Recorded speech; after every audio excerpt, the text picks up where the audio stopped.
Hai guys, Assalamualaikum. Terima kasih buat yang sudah mampir ke video kali ini. Dan di cerita kali ini itu benar-benar bikin bingung.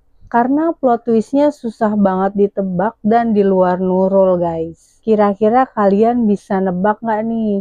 Siapa sebenarnya dalang dari kisah kali ini?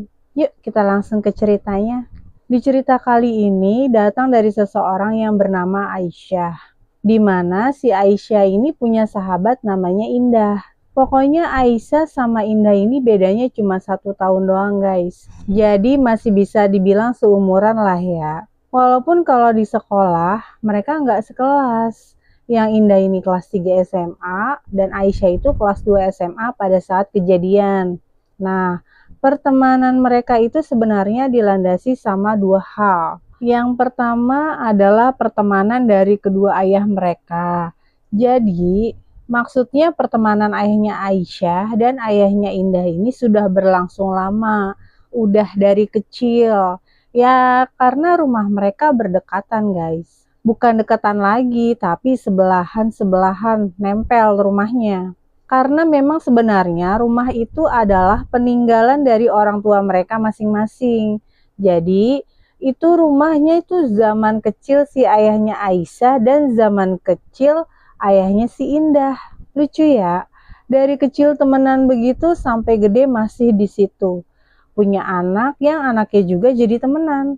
Yang berangkat dari backgroundnya tadi, kehidupan antara dua keluarga ini berarti akur banget ya. Yang mana si Aisyah ini anak tunggal, sementara kalau Indah itu anak kedua dari 3 bersaudara. Berarti dia punya kakak sama punya adik ya. Dan si Indah ini anak tengah. Dan bisa dibilang keluarga mereka ini image-nya di daerah mereka itu sangat agamis. Ayahnya Aisyah aja kalau sholat pasti pergi tuh ke masjid. Jadi mau subuh-subuh pagi-pagi buta, zuhur, asar, maghrib, isya, pasti nggak pernah absen buat pergi ke masjid. Subhanallah. Sedangkan ayahnya Indah, levelannya udah beda guys. Karena ayahnya Indah ini sampai sering jadi imam masjid. Namun tahu-tahu nih, hubungan antara ayahnya Aisyah dan ayahnya Indah itu menjadi renggang. Yang sebenarnya menurut Aisyah dan Indah juga mereka kurang paham ya. Penyebab mulanya itu kenapa? Nah, ayahnya Indah ini namanya itu Om Parjo. Yang tadi seperti udah dibilang, dia itu sering jadi imam di masjid. Sampai-sampai jadi kayak dihormatin lah di wilayah mereka. Padahal umurnya belum tua-tua banget sih. Masih sekitar 45 tahunan lah pada saat itu. Belum sampai 50 tahun. Nah, kenapa demikian? Karena selain Om Parjo ini sering memimpin sholat di masjid, lama-kelamaan dirinya tuh seperti merambah ke hal-hal macam pengobatan spiritual. Banyak nih jemaat yang jadinya datang ke rumahnya Om Parjo untuk minta disembuhkan. Misalkan punya penyakit ya, atau sekedar didoakan yang baik-baik lah. Kalau misal minta hal duniawi gitu, semoga cepat diijabah. Pokoknya sampai si Om Parjo ini punya panggilan baru. Dipanggilnya sekarang Ki Parjo nih. Dan semenjak itu tentunya kehidupan dari Ki Parjo ini tuh berubah sangat drastis. Dia sangat disegani dan dihormati di wilayahnya. Sampai-sampai ya Indah ini juga merasakan nih, kalau warga di sana ikut menghormatinya juga. Jadi misalnya kalau dia lewat atau butuh apa-apa, misal mau ke fotokopi atau mau ke kelurahan, itu pasti dia selalu didahulukan.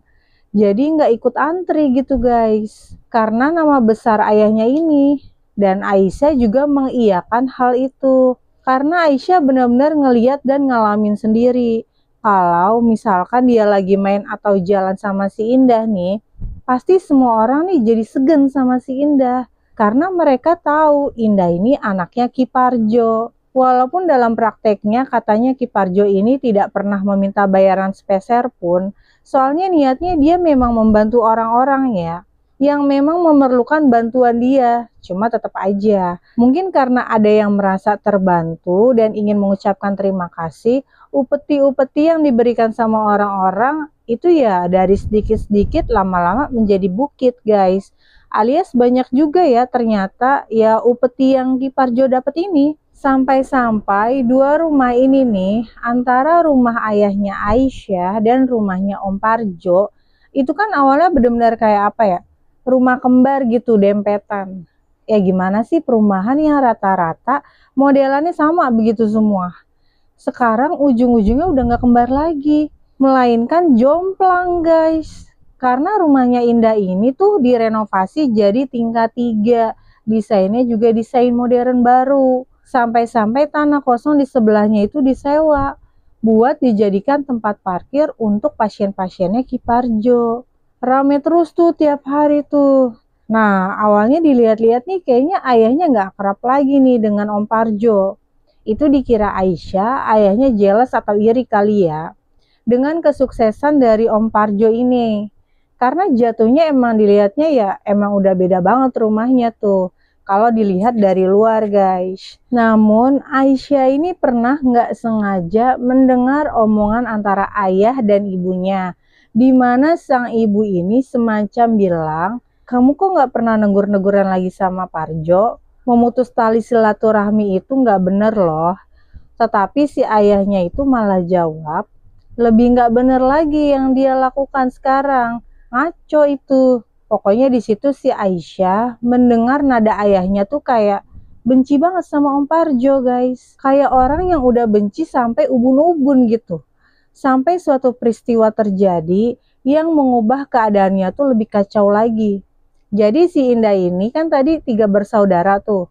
Kakaknya ini bernama Kak Eka. Terus adiknya tuh masih SD kelas 4 bernama Ira. Nah, yang kakaknya namanya Kak Eka tadi tuh kerjanya di sebuah pelayaran tuh yang gajinya gede. Kalau pulang ke rumah nih, itu pasti si Kak Eka bawa jalan-jalan nih sekeluarga. Makan-makan, beliin barang. Yang pokoknya bikin anak-anak dari tetangga sebelahnya itu merasa insecure. Kalau udah dibanding-bandingin sama emak-emak mereka kayak, lihat tuh anaknya si Parjo, si Eka udah mapan, gajinya gede. Kamu tuh masih kuliah aja udah males-malesan, ditambah main game terus. Ya pokoknya bisa dibilang si Eka ini anak emas lah jatuhnya guys. Tapi tahu-tahu ada sebuah kabar dari kantornya si Eka yang menyatakan kalau Eka ini mengalami kecelakaan di tempat kerjanya dan tidak selamat guys. Yang jelas hal itu membuat keluarganya Om Parjo ini shock banget lah ya. Kayak nggak percaya dong, itu anak kesayangannya loh. Ya jangankan keluarga inti, Aisyah sama ayahnya juga kaget bener. Soalnya ayahnya Aisyah aja tuh juga sampai sayang banget sama si Eka ini. Karena dia orangnya tuh sopan, baik, dan beradab gitu. Nggak petantang-petenteng guys. Ya mungkin karena ayahnya Aisyah kepingin anak cowok ya. Tapi dikasihnya Aisyah. Dan lagi-lagi emang Kak Eka ini anak emas lah. Udah jadi kesayangan semua orang, kebanggaan kampung sana guys. Dan kabar itu membuat ayahnya Aisyah nih, yang dari sekian lama kemarin-kemarin tuh nggak pernah negor-negoran sama Om Parjo, itu akhirnya datang lagi tuh ke rumah Om Parjo untuk berbela sungkawa. Sampai peluk-pelukan tuh mereka. Berkali-kali Om Parjo tuh bilang kalau sebenarnya dia tuh tahu bahwa semua manusia ujung-ujungnya akan dipanggil sama Yang Maha Kuasa. Karena kan dunia ini tidak kekal ya. Tapi kenyataan ditinggal anak sendiri, anak kesayangan gitu kan. Secara mendadak seperti itu, ternyata benar-benar campur aduk ya rasanya. Susah untuk menerima dengan ikhlas. Yang jelas hanya waktulah yang bisa menyembuhkan. Nah, pokoknya saat Eka dipulangkan tuh ke rumah keluarganya untuk dimakamkan, hampir satu kampung semuanya tuh ikut mendoakan guys, ikut nguburin. Selain tadi Eka memang menjadi kebanggaan kampung di situ, ya nama dari Ki Parjo sendiri pastinya cukup berpengaruh ya. Tapi ternyata duka dari Om Parjo ini tuh berkepanjangan guys. Dia nggak tahu kapan dia bisa menghapus rasa sedihnya. Karena semenjak itu Om Parjo ini semacam kayak terkena stroke. Yang mengharuskannya dia tuh duduk di kursi roda guys. Ya mungkin karena pikiran kali ya, ditinggalin sama sang anak. Ujung-ujungnya nih Om Parjo tuh menutup diri. dan menutup rumahnya juga dari orang-orang sekitar. Ya maksudnya dia udah nggak buka tuh praktek-praktek apa-apaan lagi, udah nggak nerima pengobatan spiritual buat orang-orang lagi. Ditambah dia juga nggak pernah datang ke masjid lagi. Nah, sebenarnya orang-orang sana nih lumayan mengerti ya, kenapa Om Parjo ini berubah seperti itu. Banyak yang beranggapan karena mungkin dia kecewa telah membantu banyak orang menyembuhkan penyakitnya, mendoakan yang baik-baik dan sebagainya. Sementara dianya sendiri tidak bisa membantu dan menyelamatkan anaknya sendiri, si Eka. Sampai akhirnya kepikiran terus, kena stroke, terus pakai kursi roda.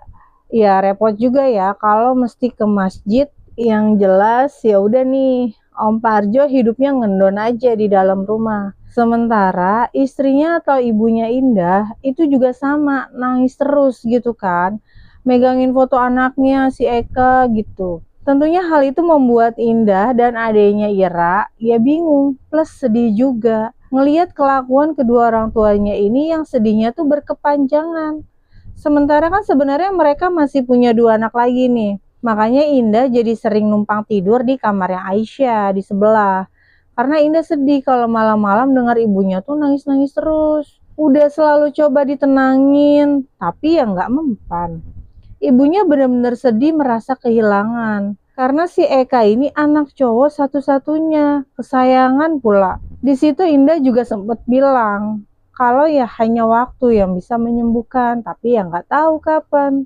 Kalaupun prosesnya panjang, ya udah sabar-sabar aja, tunggu sampai kira-kira tepat 100 harian nih. Semenjak kepergian Kak Eka, si Indah curhat ke Aisyah. Katanya di rumahnya itu tahu-tahu sering banyak penampakan guys. Masa sih kayak nggak mungkin aja gitu loh. Secara keluarganya Indah ini itu kan sholatnya pada kenceng-kenceng. Pertama, lah Om Parjo aja itu kan istilahnya mantan suhu di wilayah itu kan, yang sering mimpin sholat alias jadi imam masjid. Kedua, sering ngobatin orang-orang sakit alias sakti. Berani-beraninya setan main-main ke rumahnya dia. Kan kayak nyari penyakit tuh setan ya kan? Ih beneran Aisyah, gue suka ngeliat ada yang lewat-lewat sekelibat gitu di rumah. Adek gue si Ira juga sama, sering lihat penampakan itu juga. Nah makanya karena itu si Indah ini curhat dan mau nginep di rumahnya si Aisyah. Ya di sini Aisyah nggak ngalamin sendiri ya, alias dengerin curhatannya si Indah doang. Namun ternyata Aisyah kebawa juga guys, karena semua itu merambat menjadi ceritanya juga. Karena pas malam-malam sewaktu Indah lagi nginep di kamarnya Aisyah ya, tahu-tahu nih Aisyah pas tidur kayak kebangun ada suara-suara berisik. Macam suara orang lagi makan, kayak ngecap makannya guys, kayak gitu. Si Aisyah nih ngeliat tuh si Indah lagi jongkok di pojokan.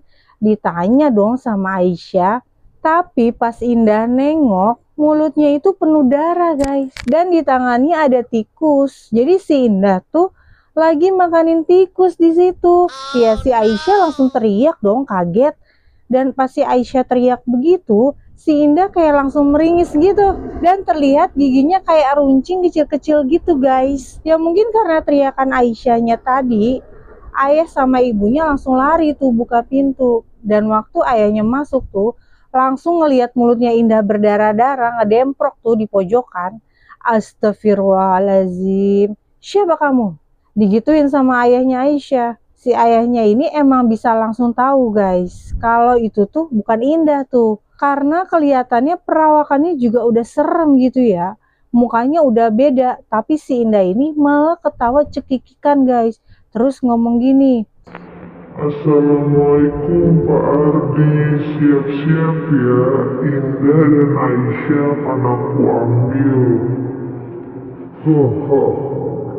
Pak Ardi itu adalah nama ayahnya si Aisyah guys. Tapi si Aisyah dengar begitu ya ketakutan lah ya. Apa maksudnya kok nama gue dibawa-bawa juga nih, dan dibilang mau diambil. Tapi ayahnya tuh langsung nunjuk-nunjuk si Indah dan bacain surat-surat tuh, bacain ayat-ayat sampai si Indah ini pingsan. Sementara ibunya Aisyah tuh langsung lari keluar rumah, manggil Om Parjo sama istrinya. Ngasih tahu kalau Indah itu tadi kesurupan. Dengan susah payah tuh kan, Om Parjo pakai kursi roda jadi susah ya. Nah, mereka datang dan melihat tuh si Indah lagi pingsan. Malam itu juga ayahnya Aisyah, Om Parjo, ibu sama istrinya itu ngobrol serius di ruang tengah. Sementara Aisyah itu disuruh di dalam kamar tuh, nungguin si Indah yang masih pingsan. Belum bangun-bangun guys. Ya, tapi kan Aisyah agak trauma ya. Takutnya nanti tahu-tahu Indah bangun-bangun kayak begitu lagi kan gak lucu. Pokoknya malam itu Aisyah gak tenang lah, gak bisa tidur dia. Sampai besoknya ayahnya tuh bilang, sementara waktu Indah tidur di sini dulu ya. Biar Indah ini kamu yang jagain. Aisyah bingung dong. Lah kenapa nggak di rumahnya sendiri aja sih? Bukannya Om Parjo itu lebih sakti ya? Lebih bisa jagain Indah? Atau kan di rumahnya juga masih ada adenya tuh si Ira? Kenapa nggak Ira aja yang jagain? Maksudnya jujur ya, si Aisyah ini takut guys. Karena udah terlanjur trauma semenjak kejadian yang semalam tuh. Ya takut lah pastinya lah.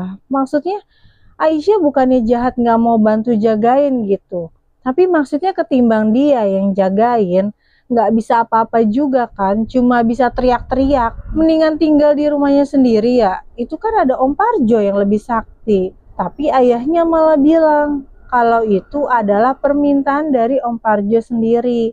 Ya udah, karena emang atas dasar suruhan ayahnya, plus Om Parjo juga, ya Aisyah bisa apa lagi kan? Nggak bisa nolak dia. Sampai malam selanjutnya akhirnya Indah ya tidur di kamar Aisyah lagi guys. Namun kali ini memang sikapnya Indah nih dilihat-lihat mulai berubah. Dia benar-benar jadi pendiam banget dan kayak parnoan gitu guys. Jadi raut wajahnya itu menunjukkan ekspresi kayak cemas gitu. Waktu Aisyah ngorek-ngorek nih mau nanya, ngomong gini, kemarin malam lo ngerasain apa emang? Indah cuma jawab, aku nggak mau diambil mereka Syah. Jadi yang dilihatnya tuh bener-bener kayak bukan Indah yang Aisyah kenal selama ini guys. Makanya di situ si Aisyah mulai ngerasa iba, kasihan. Ya udah, akhirnya mereka tidur nih. Pas Aisyah lagi tidur, dia ini kayak kebangun lagi. Karena badannya si Aisyah ini kesenggol-senggol sama si Indah. Dan pas kebangun, ternyata si Indah ini posisinya lagi ngeringkuk gitu di kasur. Di sebelahnya si Aisyah. Sambil ketakutan. Jadi dia kayak nutupin mukanya gitu pakai bantal, tapi kayak gelisah gitu. Seolah-olah kayak ada yang mau datengin dia. Aisyah nanya kan, Indah kamu kenapa nggak tidur? Aku nggak mau diambil Syah. Aku nggak mau. Lillahi ta'ala aku nggak ikhlas kalau diambil sama mereka Syah. Sinda ini suaranya udah gemeter ketakutan. Ya udah kita sholat tahajud aja yuk, biar tenang yuk, minta perlindungan ke Allah. Si Aisyah ini ngajakin sholat tuh. Sinda ngangguk gitu mau. Ya udah mereka keluar kamar kan, sambil wudhu bareng tuh. Di situ pas keluar kamar, Indah jalannya kayak orang ketakutan, yang kayak celingak-celinguk gitu. Celingak-celinguk waspada banget guys. Yang seakan-akan sewaktu-waktu Indah ini bisa kayak didatengin dan ngambil dia. Ya berasa kayak maling gitu. Celingak-celinguk di rumah orang malam-malam. Habis wudhu, ya udah mereka sholat tuh berdua di kamar. Aman semuanya nih. Pas assalamualaikum kanan, assalamualaikum kiri, jreng. Mukanya si Indah nih bener-bener nemplok di sebelah kirinya si Aisyah guys.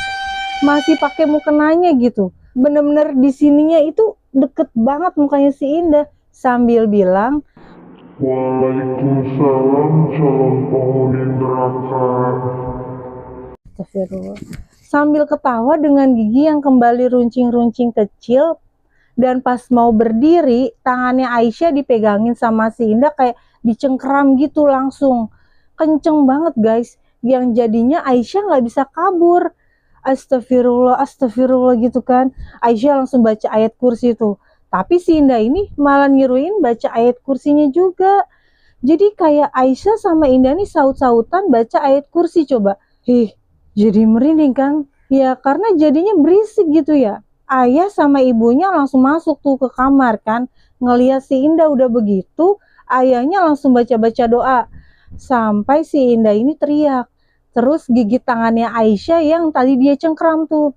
Digigit gitu guys. Habis itu baru si Indah ini pingsan. Baru kali itu si Aisyah nangis kejer ketakutan.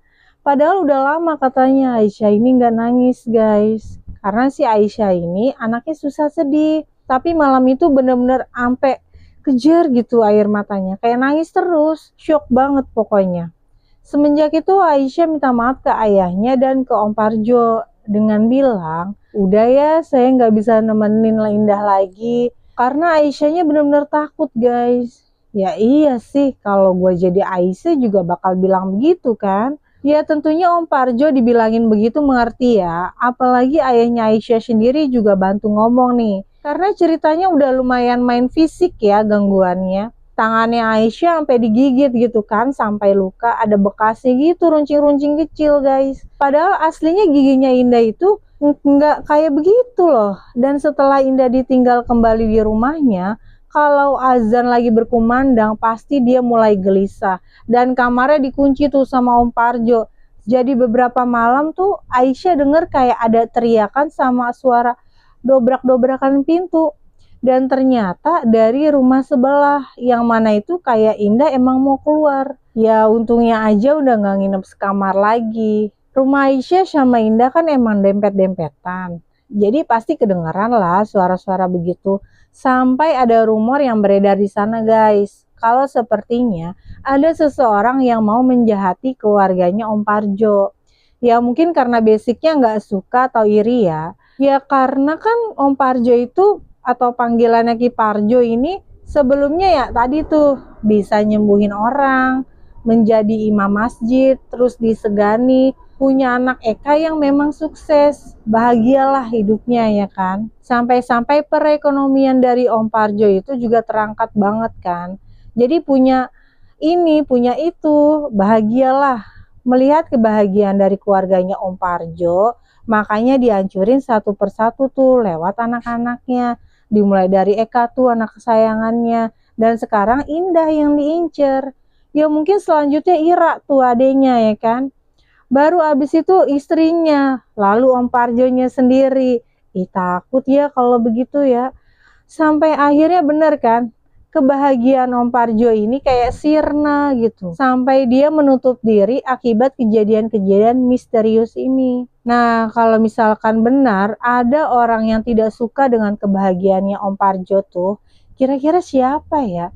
Padahal warga di sekitar sana itu merasa sangat terbantu loh waktu zaman-zaman Ki Parjo ini itu bisa bantu secara spiritual.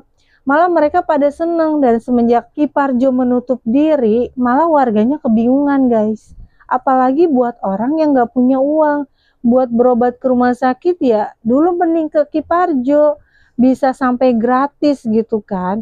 Ya kalau sekarang dia nggak bisa berobat guys, jadinya udah diem aja di rumah nggak punya duit. Nah jadi muncul nih anggapan jangan-jangan dalam semua ini tuh tidak lain yang tidak bukan adalah ayahnya Aisyah guys. Karena kan semenjak Ki Parjo buka praktek gitu ya, warga juga nyadar kalau kayak ayahnya Aisyah kok nggak pernah negor-negoran lagi nih sama si Ki Parjo kan. Padahal sebelumnya hubungannya kan sohib banget tuh dari kecil. Tinggal di situ akrab lah pokoknya. Nah soalnya memang semenjak itu kalau misalkan Ki Parjo ini lagi mimpin sholat di masjid, ayahnya Aisyah ini nggak pernah mau ikut buat berjamaah gitu. Dia milih misahin diri. Padahal sebelum-sebelumnya kan nggak pernah gitu ya. Makanya warga jadi curiga, kayaknya ayahnya Aisyah ini iri nih sama Ki Parjo. Apalagi pas rumahnya Ki Parjo direnov tuh. Kan tampak rumahnya Ki Parjo dari luar aja udah kelihatan banget jomplangnya ya. Nah mulai deh tuh si Aisyah ini kalau ke masjid tetap keluar rumah kan. Tapi tatapan warga-warga ini kayak ngejudge banget. Sampailah rumor itu akhirnya ke kupingnya Aisyah. Ya ayahnya digosipin begitu dia nggak terima lah. Karena dia yakin kalau mungkin aja ayahnya iri dengan kesuksesan atau kebahagiaan sahabatnya sendiri tuh si Ki Parjo. Tapi kan sangat tidak mungkin kalau ayahnya sampai gelap mata guys. Ngirimin yang jahat-jahat begitu buat apa sih?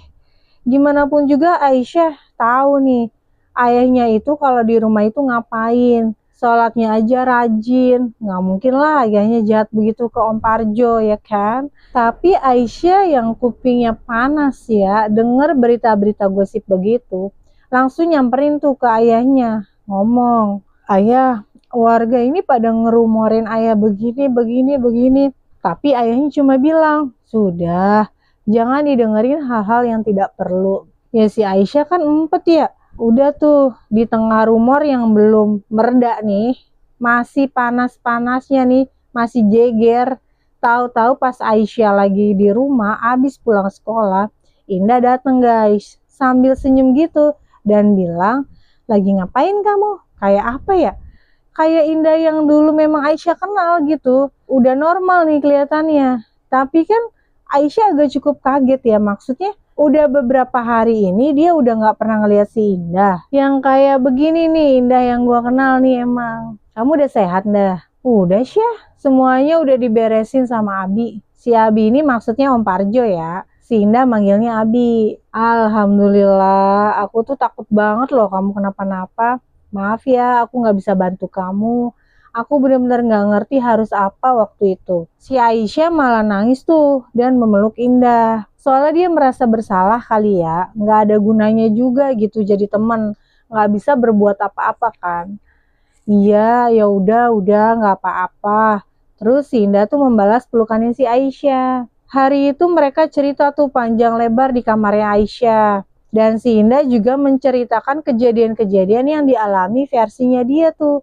Pokoknya menurut si Indah, waktu malam tiba nih, dirinya itu selalu didatangi sosok besar yang menyuruhnya untuk ikut sama dia guys. Karena katanya kakaknya udah nungguin, makanya waktu itu Indah ini ketakutan terus. Kalau udah malam, udah gelap, dan waspada kalau tahu-tahu sosok itu datang guys. Yang setiap malam bener aja tuh, sosoknya datang, Indah langsung gak sadar. Karena dia dirasukin yang membuat tubuhnya menjadi lemah. Pokoknya sosok itu tuh kayaknya mau menghabisi energinya si Indah guys. Sampai-sampai Indah ini lemes banget dan gak bisa ngelawan, akhirnya mau dibawa pergi gitu. Tapi selama ini gimana pun juga ya, walaupun ketakutan si Indah ini kan berusaha baca-baca doa gitu ya, buat ngelawan. Jadi mungkin sosok itu tidak bisa benar-benar membawanya dengan mudah gitu. Sampai akhirnya katanya si Abi ini atau Om Parjo maksudnya itu meruqyah dia beberapa malam dan akhirnya sosok itu udah pergi guys. Bahkan yang kemarin itu waktu Aisyah dengar suara teriak-teriakan atau gebrak-gebrakan pintu gitu, emang si Indah posisinya lagi diruqyah. Ya syukurlah begitu ya. Aisyah lega banget kan dengernya. Akhirnya semuanya kembali normal nih. Mereka juga kembali bisa ngobrol-ngobrol dengan tenang. Kira-kira habis itu udah selesai ya? Ternyata belum guys.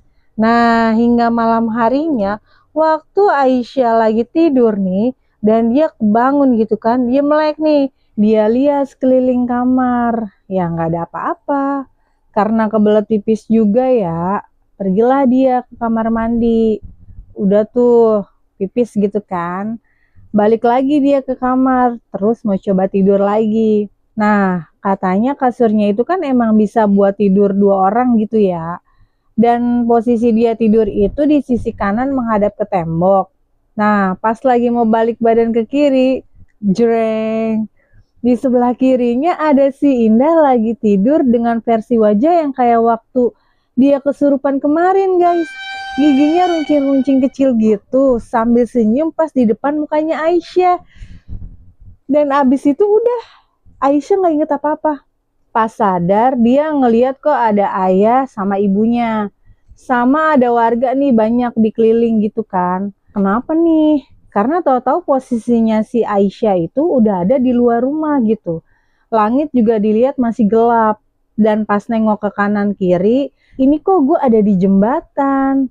Yang di bawahnya ada sungai berbatu gitu loh. Pas ngelihat Aisyah udah bangun nih, ibunya langsung nangis-nangis meluk dia.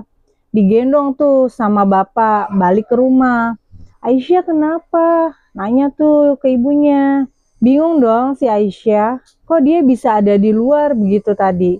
Banyak warga pula. Ibunya bilang, kalau Aisyah tadi itu teriak-teriak keluar dari rumah sambil kayak marah-marah sendiri gitu. Yang akhirnya dikejar sama ayah sama warga yang memang lagi pada ngeronda kan. Tapi katanya si Aisyah larinya cepet banget. Padahal si Aisyah ini anaknya mager, kagak suka olahraga gitu. Dikejar pokoknya tuh sampai-sampai si Aisyah tahu-tahu ada di jembatan. Posisinya udah mau lompat ke sungai. Untungnya dikejar dan langsung ditangkap sama warga sana. Ditahan gitu kan, dipegangin. Aisyah berontak-berontak tuh. Sampai ayahnya bacain doa, baru deh Aisyah pingsan. Dan akhirnya sadar tahu-tahu udah begitu tuh tadi. Ya, tapi dia sendiri bingung. Dia nggak inget apa-apa loh. Rasanya pokoknya kok badannya lemes banget. Ayahnya nanya lah, sebelumnya kamu ngapain? Kok bisa sampai begitu? Apa yang kamu ingat? Aisyah berusaha inget nih. Terakhir kali dia ngapain ya? Dia pokoknya cuma ngeliat si Indah lagi tidur di sebelahnya dia di kamar. Tahu-tahu ya udah lupa, nggak inget apa-apa lagi. Ayahnya dengar begitu, kelihatan langsung marah dan frustasi kan. Karena mungkin khawatir sama si Aisyah anaknya. Di situ ayahnya langsung pamit, bilang, ayah mau ke masjid, sekalian nunggu subuh. Bentar lagi kan subuh tuh.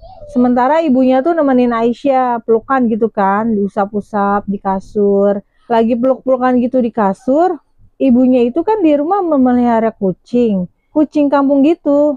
Tapi emang selalu dikasih makan. Dan jadinya ngelunjak, tidur di dalam rumah. Langsung menguasai satu rumah gitu.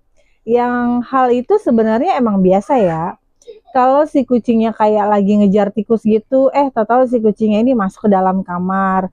Kayak ngejar sesuatu, kayak ngejar tikus. Tapi nggak ada tikusnya. Jadi nggak tahu dia ngejar apaan. Kan kucing juga larinya cepet banget ya. Sampai-sampai pas dia masuk ke dalam kolong tempat tidur, nah di bawah kolong tempat tidurnya itu si kucingnya kayak ngeraung. Macem apa ya, suara-suara kucing berantem gitulah. Lah, ibunya kan bingung ya. Ini kucing ngapain di bawah kasur teriak-teriak gitu. Bingung dong. Dilihatlah ke bawah kasur kan. Si kucingnya kayak ngeraung sendiri. Nah, tapi hal yang dinotis sama ibunya di bawah kasurnya itu tuh kayak ada taburan tanah coklat. Dalam hati ibunya kayak mikir, ini kok jorok banget gitu ya. Sampai bisa ada tanah-tanah begini. Padahal tiap hari kayaknya kalau ibu sapu tuh sampai ke kolong-kolong nyapunya. Akhirnya udah sama ibunya tuh diambil sapu buat diserok gitu tanahnya kan, dibersihin. Tapi pas kayak diserok gitu kan, ada kayak sejumput kain yang ikut keserok juga. Yang dimana kainnya itu kayak talinya tuh udah kayak kebuka dikit, yang mungkin nggak kenceng kali ngiketnya ya. Yang menyebabkan tanah di dalamnya itu kayak berhamburan aur-auran ke lantai. Ibunya kaget. Loh ini apa Syah? Kok ada tanah-tanah beginian di kain? Ini punya kamu? Ibunya heran tuh kan, ngeliat benda di kamar anaknya kayak begitu. Bukan bu, itu bukan punya Aisyah. Nah pas si ayah baru pulang tuh dari masjid, abis subuhan, si ibu ngelapor dong, nemuin benda begitu di bawah kasurnya si Aisyah. Ngeliat itu ayahnya gemeter, dan langsung nanya Aisyah, emangnya ada orang yang masuk-masuk ke kamar kamu? Kamu pernah bawa orang ke sini? Ya enggak lah ya, ayah ibu doang yang masuk-masuk kamar Aisyah. Palingan kemarin Indah main ke sini tuh. Dia udah sembuh, dengar begitu ayahnya nih marah lagi. Hari ini kamu ajak Indah ke sini. Tapi kamu jangan bilang ayah yang nyuruh ya. Bilang aja mau main atau curhat seperti biasa. Aisyah sama ibu kan kayak bingung ya. Wah, ada apa nih? Singkat cerita, diajaklah Indah ini main ke rumah. Dibilang mau curhat perkara kejadian semalam tuh. Di situ ya Indah seperti biasa, iya mau. Seperti Indah yang biasanya lah. Pas udah dibawa masuk, udah ke rumah nih, ayah langsung ngunci pintu gitu kan. Terus nyuruh Indah duduk nih. Jadi Indah nih kayak diculik gitu, dijebak anak orang. Langsung nih ayahnya nyecer pertanyaan kantong yang berisi tanah tadi tuh dilempar di hadapannya si Indah. Kamu mau apain anak saya? Digituin sama ayahnya guys. Ya Indah ngelihat kayak gitu langsung ketakutan dia. Ayah nih yang biasanya nggak pernah marah, biasanya dia kalau marah dipendem aja gitu. Kelihatan nih mukanya marah tapi ditahan. Terus nanti biasanya dibilang mau pergi ke masjid buat tenangin diri, biasanya begitu. Tapi kali itu seakan-akan semua hal yang dia pendam itu dia keluarin sampai meledak-ledak, sampai gebrak meja guys. Akhirnya Indah bilang kalau semua itu katanya disuruh sama Abi. Katanya kalau Indah ini nggak mau diganggu sama makhluk yang selalu meneror dia, dan kalau kamu tidak mau berakhir seperti Kak Eka, si Indah ini disuruh naruh itu kantong yang berisi tanah kuburan yang dikasih sama si Abi ke kamarnya Aisyah. Biar terornya pindah katanya begitu. Di situ Aisyah dengar kayak, hah kok tega banget ya. Tapi Indah mengaku sebenarnya dia nggak ngerti apa yang sedang terjadi. Dia cuma terlalu takut dan udah frustasi banget tiap malam diganggu. Dan takutnya juga nasibnya berakhir seperti Kak Eka. Makanya dia nurut waktu disuruh sama abinya. Sampai hilaf tuh. Beneran naruh kantung yang berisi tanah kuburan itu di bawah kasurnya si Aisyah. Waktu kemarin pas mereka lagi ngobrol, lagi curhat-curhat. Ya pantesan aja, soalnya si ibunya ini kan mikir ya, setiap hari disapu tuh ke kolong, kok tahu-tahu ada kotoran tanah di situ. Siapa yang taruh? Ya Indah emang baru naruh kemarin. Mendengar itu ayahnya langsung kayak terdiam sambil bilang kayak, udah ayo sekarang kita ke rumah abimu. Rame-rame tuh. Ayah, ibu, Aisyah sama Indah pergi ke rumahnya Om Parjo kan. Dan ketemu sama Om Parjo dan istrinya. Nggak pakai basa-basi lagi. Ayah langsung lempar lagi tuh benda yang tadi berisi tanah ke hadapannya Om Parjo. Parjo! Aku tuh sahabatmu dari kecil. Aku tidak pernah berbuat jahat padamu. Aku juga tidak pernah iri padamu. Aku menjauhimu akhir-akhir ini karena aku sudah curiga kalau kamu itu sesat. Ini sudah menyangkut keluargaku, Jo. Tega kamu. Kamu itu sudah dibutakan oleh setan karena nafsu duniawimu sampai nekat berbuat seperti ini. Istighfar, Jo. Aku memang bukan ahli agama, tapi aku tahu mana yang salah dan mana yang benar. Perbuatanmu ini tuh musyrik. Sekarang hentikan semua rencanamu ke keluargaku. Aku tidak ingin ikut campur dengan urusanmu ya, Jo. Tapi, kalau sampai anak dan istriku sekali lagi kenapa-kenapa, akan aku bongkar kedokmu. Biar kamu sekalian dibakar sama warga. Aisyah sama ibu dengar ayah begitu sampai kaget sendiri guys. Kayak, ayah serem banget ya kalau lagi marah sampai mau bakar orang. Tapi kalian tahu nggak? Si Om Parjo ini malah tersenyum dan bilang, memangnya warga akan percaya sama kamu? Orang aku kok yang disegani gitu guys. Asem banget nggak? Dan di situ posisinya Om Parjo yang tadinya duduk di kursi roda itu langsung berdiri dong. Jalan dia nyamperin si ayah dan di depan muka ayah ini dia bilang gini, kamu itu munafik. Dulu aku ajak kamu buat hidup enak malah kamu tolak. Sebelum aku dibakar warga, keluargamu yang akan lebih dulu aku bakar di neraka. Dengar begitu ya ayah udah nggak bisa nahan emosinya. Dia langsung nonjok Om Parjo. Nah, lagi ribut-ribut begitu nih, ibu sama istrinya Om Parjo itu langsung teriak-teriak minta tolong ke warga buat melerai mereka. Pas warga datang, tahu nggak? Si Om Parjo kayak acting ketakutan. Kayak seakan-akan dia lagi dianiaya gitu sama ayah. Sambil ngesot-ngesot dia di lantai. Ala-ala kagak bisa jalan. Padahal kan sebenarnya dia beneran bisa jalan ya guys. Akhirnya mereka diadili sama satu kampung nih. Dibawa ke masjid. Di situ Om Parjo posisinya masih pura-pura. Dia pakai kursi roda dan bilang si ayah itu udah menuduh dia, udah memfitnah keluarga dia. Tapi ini kayak alhamdulillahnya ya, gampang banget gitu kayaknya akhirnya kejahatan dia bisa terbongkar. Karena si Indah langsung ngomong, mengakui langsung ke warga kalau sebenarnya dia disuruh sama ayahnya buat naruh tanah kuburan di kamarnya si Aisyah. Dan ibunya Indah tuh juga langsung nangis-nangis. Karena sebenarnya katanya dia tahu kalau suaminya itu bisa jalan.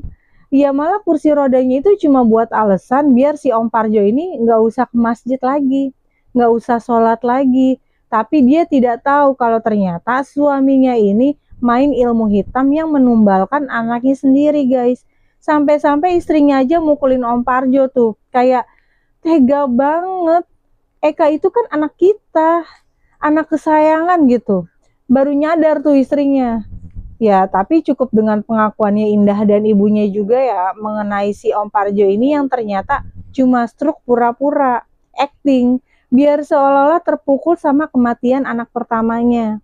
Padahal mah ternyata buat alasan biar nggak ke masjid lagi. Ternyata Om Parjo ini emang gelap mata guys. Yang awal-awal waktu berteman dengan ayah dan masih sering sholat bareng di masjid, itu ya sebenarnya bener-bener aja hidupnya. Sampai si Om Parjo ini tuh kenal sama orang yang memang mengenalkan dengan dunia-dunia hitam begitu. Yang katanya bisa mendapatkan kekayaan secara cepat, bisa mendapatkan kewibawaan. Jadi pas Om Parjo ini merasakan harta duniawi, langsung luntur tuh segala imannya. Yang padahal sebelumnya imannya memang harusnya kenceng ya. Cuman yang namanya manusia nggak ada yang bisa nebak emang ya. Dan bujuk rayuan setan tuh bener-bener menakutkan ya. Kalau udah sekali kehasut, ya bisa langsung kejerumus terus dah. Nah, ayah waktu itu ternyata juga pernah nih diajak sama Om Parjo, karena kan mereka sohib nih. Tapi ayah emang nggak mau dan akhirnya dia menutup mata karena masih menganggap Om Parjo ini sahabatnya guys. Jadi waktu Om Parjo ini udah mulai buka praktek, ayah udah tahu tuh ilmunya pasti berasal dari sesuatu yang sesat. Tapi ya diem-diem aja nih, karena lagi-lagi menganggap Parjo itu kan temannya. Tapi ayah juga tidak menyangka kalau ternyata si Eka itu artinya emang ditumbalin sama bapaknya sendiri tuh, si Om Parjo. Dan ayah juga tertipu dengan Om Parjo yang pura-pura stroke pakai kursi roda. Dia kira beneran kan, karena kan momennya emang kayak cocok gitu ya.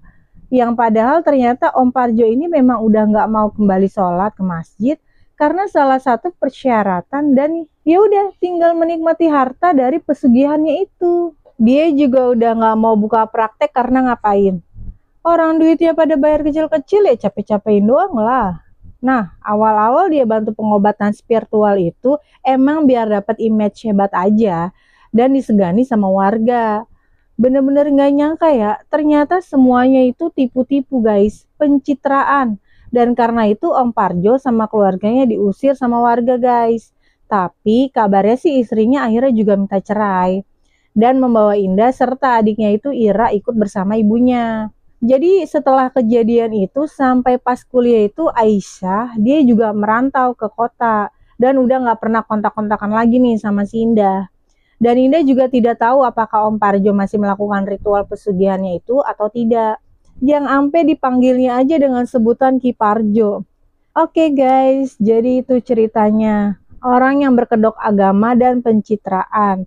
Yang gak nyangka ternyata biang keladinya dan biang keroknya ya Om Parjo sendiri. Yang ampe dipanggil aja dengan sebutan Ki Parjo. Tapi disclaimer aja, di sini itu tidak ada maksud menjelek-jelekan agama ya. Karena jatuhnya ini adalah oknum-oknum yang emang suka berkedok memakai agama demi kepentingan pribadinya sendiri. Padahal mah aslinya begitu serem. Makanya ya guys, ya kalau orang yang agamanya benar gitu, harusnya imannya kuat tuh kayak si ayah kan. Ditawarin ini itu hal duniawi ya nggak mau. Nolak dia, nggak gelap mata gitu. Walaupun ya tutup mata dengan kelakuan temannya sendiri. Tapi ya guys, dari cerita ini orang yang awalnya nih sholatnya padahal rajin ibadahnya, kenceng itu, bisa goyah juga loh. Dihasut sama setan, ditawarin kesenangan duniawi nih, ya langsung luntur lah itu imannya. Apalagi yang ibadahnya bolong-bolong ya kan? Makanya semoga kita semua selamat dunia akhirat ya guys. Jangan lupa subscribe, like, dan komennya agar tidak ketinggalan cerita berikutnya. Ingat, tidak semua misteri harus dipecahkan. Kadang cukup diketahui bahwa misteri itu pernah ada. Saya Ulan, terima kasih dan sampai jumpa lagi di cerita berikutnya. Bye-bye.